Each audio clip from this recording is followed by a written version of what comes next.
When it was left up to the common sense, everyday voters of Calgary, they made the right choice, the responsible choice to say no to the IOC, to say no to higher taxes, and to say no to an Olympics that Calgary, frankly, just can't afford.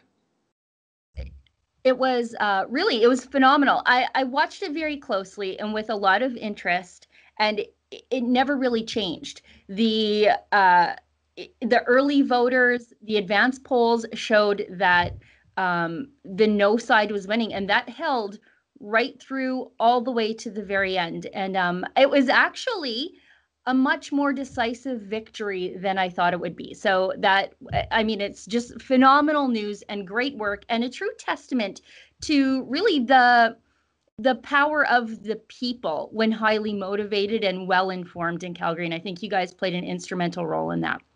Well, I mean, thank you. And I would say certainly it was the first time that I think a lot of our establishment in Calgary, from big business to city council to all of the taxpayer funded groups that exist, like the Chamber of Commerce, really got a pushback on the part of everyday voters who said, we're sick and tired of you telling us what to think and what we should be doing instead of listening to us about what our concerns are. How can we be talking about hosting an Olympics when we can't even plow the roads and fill potholes successfully?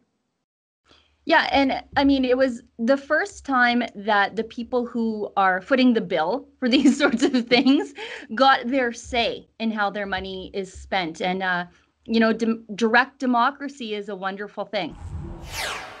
That's an excerpt from my weekly show, The Gun Show. It airs every Wednesday at 7 p.m. Mountain Standard Time. Each week, I bring you an informal interview with an interesting newsmaker or citizen activist you might not have heard of, but who is making a big difference in Canadian politics. And we'll talk about issues in a way you'll never see done in the mainstream media. To subscribe, go to therebel.media/shows.